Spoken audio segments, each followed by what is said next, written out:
Le Barça est donc champion de la Liga pour la saison 2022-2023. Ce n'était plus arrivé depuis 2019 et c'est quand même une très très bonne nouvelle. Mais pour l'instant, on va commencer surtout avec le débrief de cette victoire 4-2 face à l'Espagnol. Au niveau de la compo, on va commencer avec ça et très clairement, il n'y a pas de surprise. On aurait pu imaginer Dembélé titulaire, maintenant il revient quand même des blessures.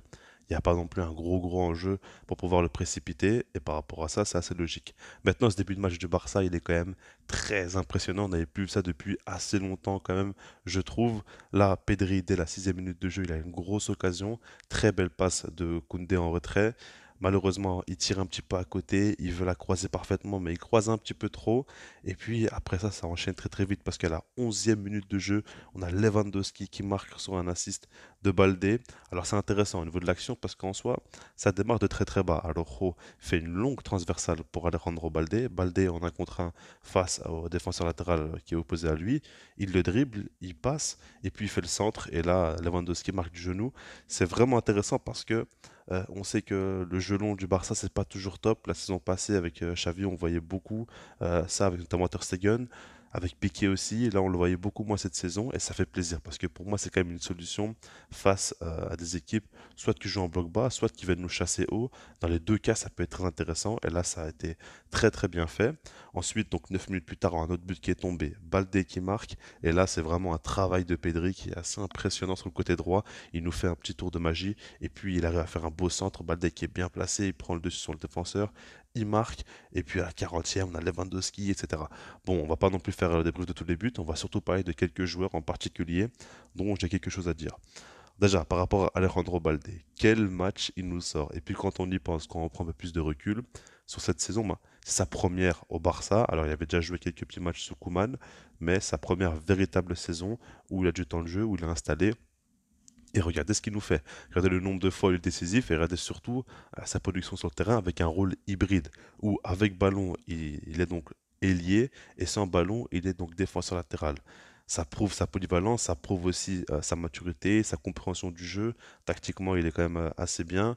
Par rapport à tout ça, vraiment, c'est une énorme réussite de cette saison. L'une des plus belles choses qui sont arrivées au Barça.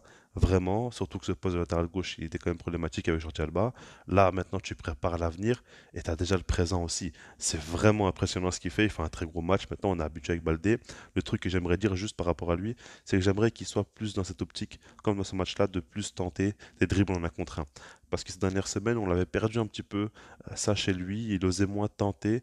Et c'est un joueur qui est très fort techniquement, qui peut vraiment dribbler pas mal de défenseurs. Il ne faut pas qu'il hésite à tenter un contre un, à déborder, parce que quand il fait des différences, après, il y a une bonne qualité de centre aussi, surtout les centres forts, il maîtrise ça très très bien. Encore les centres à longue distance, c'est moins facile pour lui, mais en tout cas, il faut qu'il se le mette en tête et il faut qu'il continue. Maintenant, du côté de Robert Lewandowski, alors évidemment, il met un doublé, il se rapproche tout simplement du titre de Pichichi de meilleur buteur du championnat espagnol. Donc c'est une très bonne chose. Mais en dehors de ça, techniquement, je l'ai trouvé vraiment pertinent. Il a fait de belles choses. On a vu qu'il a beaucoup plus tenté. Et ça, c'est une bonne chose. Lewandowski, c'est un gars qui physiquement est assez impressionnant. Il peut jouer dos au jeu et jouer avec pas mal de belles remises, etc. Mais il est aussi capable de se retourner et de déséquilibrer une défense de par sa qualité technique. On le voyait moins aussi et là il le fait. Alors évidemment dans ce match-là, les joueurs étaient plus en confiance parce qu'ils ont marqué rapidement. On a vu qu'il y a eu une supériorité technique qui s'est vite mise en place dans le match. Par rapport à ça, ça a aidé les joueurs à plus tenter. Donc on pourrait dire ça pour tout le monde. Mais en tout cas, ce que j'aimerais dire par là, c'est que au Barça, il y a quand même des joueurs avec de grosses qualités techniques, mais on ne le voit pas assez souvent. Ils tentent pas assez. Et aujourd'hui, c'est une preuve qu'ils peuvent faire beaucoup plus que ce qu'ils ont fait lors des dernières semaines.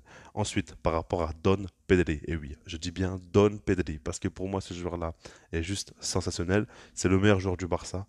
Ça fait un petit temps que je le dis quand même, hein. Pour moi, il n'y a aucun doute. Il est à un niveau assez fou et surpasse euh, vraiment les autres joueurs. Après, c'est pas non plus une compétition, on va pas non plus commencer à les comparer.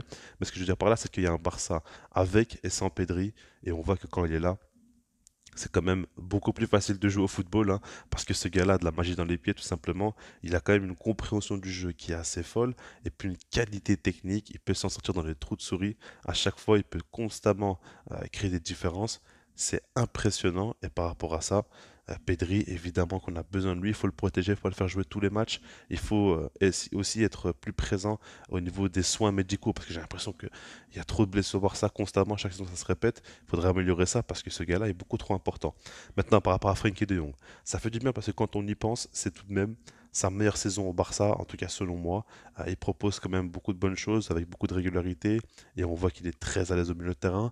Maintenant, faut pas non plus se tromper, je pense pas qu'il sera le remplaçant de Busquets parce que moi je le préfère quand justement il est aux côtés d'un numéro 6 qui fera le travail un peu plus bas à la création et que lui pourra un peu plus se balader, se rapprocher des intérieurs et puis avoir ses courses avec ballon, mais pas forcément en partant de très très bas. Parce que là, c'est des types de courses assez différentes. C'est un gars qui peut beaucoup apporter dans les mètres. On l'a vu, cette passe D qu'il fait à Jules Koundé, elle est magnifique. Donc cette saison, on l'a vu à un très haut niveau, mais on l'a vu faire ses meilleurs matchs aux côtés de Busquets dans ce format-là, on va dire dans ce système plutôt de Xavi. Et ça, c'est très important de le mentionner. Donc par rapport à ça, c'est une très très bonne chose. Et pour moi, évidemment, qu'il faut construire ce nouveau Barça autour de Frenkie de Jong, autour de Pedri, autour de ces joueurs-là, parce qu'ils sont tout simplement sensationnels. Ensuite, Jules Koundé, pour terminer, il fait quand même un très beau match. On l'a beaucoup critiqué ces derniers temps, notamment au Classico, etc.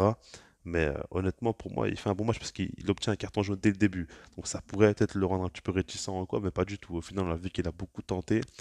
Et puis offensivement, il a beaucoup apporté de par ses appels, ses centres en retrait, etc. Il a été très très juste techniquement. Honnêtement, il a même tenté une grosse frappe. À un moment donné, ça a failli passer. Et puis il met son but de la tête. Très bel appel, très belle finition aussi. Honnêtement, il fait un bon match très complet où il apporte son côté. Il n'a pas joué au poste latéral, mais il a quand même eu ses apports offensifs qui ont fait du bien à l'équipe. Et par rapport à ça, c'est une très bonne chose. Maintenant, voilà, le Barça est champion. Alors, ça s'est mal terminé avec les supporters espagnols qui ont voulu limite frapper, même pas limite, hein, ils ont voulu frapper les joueurs du Barça en toute fin parce qu'ils célébraient sur le terrain pour chambrer. On va pas non plus trop parler de ce genre de choses-là, évidemment. C'est pas forcément intéressant. Maintenant, le Barça de Xavi est champion. Je vais refaire d'autres vidéos. Je vais parler vraiment de cette saison. On va faire un gros bilan. On va voir un petit peu qu'est-ce qu'on peut en retirer de tout ça. Ben, pour l'instant, je vous laisse là-dessus. Et puis, moi, je vous dis peace.